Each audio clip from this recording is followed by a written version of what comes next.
Hello বন্ধুরা, সকলে আপনারা কেমন আছেন?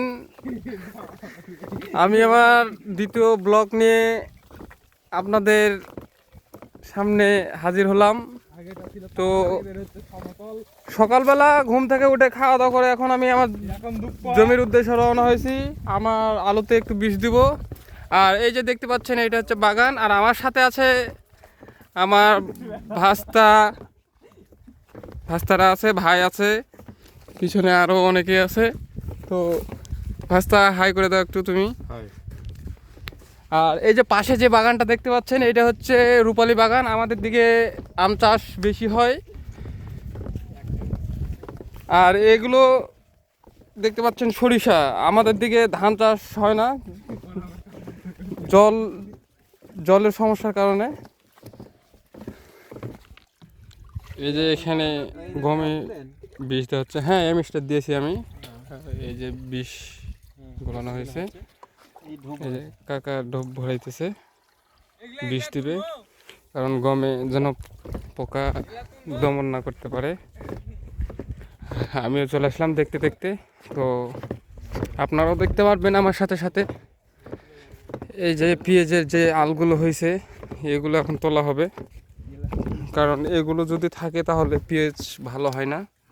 এই জন্য এগুলো তোলা হচ্ছে। এই যে আমার ভাতিজা তুলতেছে, শ্রীদীপ চন্দ্র বর্মন।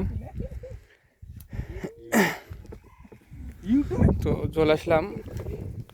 এই যে দেখতে পাচ্ছেন আমার বাগান। এর আগের দিনও আমি দেখাইছিলাম আমার বাগানটা। এইগুলো হচ্ছে আমার আলু, এখন তুলবে আমার ভাস্তারা। আর আমি আছি, দেখাচ্ছি আপনাদের। আমি ঘাড়ে বিষের ঢোপ নিয়ে আছি, তো আমাকেও দেখতে পারবেন। হ্যালো বন্ধুরা, আমি এই যে আমার ভাস্তা জিৎ বর্মন। তো আমি এখন আলুতে বিষ দিব। এখন লাল তুলবো। এখন দেখো দেখো আলুগুলো ভালো করে যেন দেখতে পারে সবাই। আর পেঁয়াজ কেমন হয়েছে, পেঁয়াজ গুলো। আর আমি এর আগের দিন দেখাইছিলাম, এগুলো জলের সংকটের কারণে যে পড়েছিল। তো এখন সেগুলো আর থাকবে না। এখন সেখানে সেচ দেওয়া হয়েছে, এখানে ধান চাষ হবে।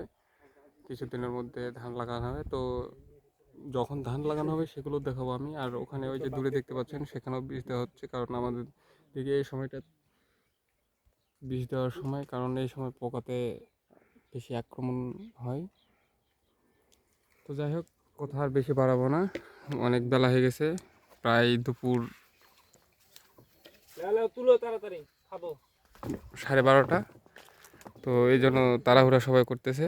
তো সকলে ভালো থাকবেন, সুস্থ থাকবেন, সকলকে অনেক ধন্যবাদ। আর যদি ভিডিওটি ভালো লাগে অবশ্যই লাইক, কমেন্ট অ্যান্ড শেয়ার করবেন।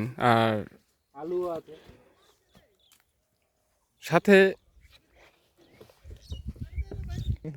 থেকে আপনাদের ভিডিওটি দেখার জন্য আপনাদের অসংখ্য ধন্যবাদ। আর আমাদের গ্রাম্য ভিডিওগুলো অবশ্যই অবশ্যই দেখবেন এবং সকলকে দেখার সুযোগ করে দেবেন। এখন সমতলে চলে এসেছে।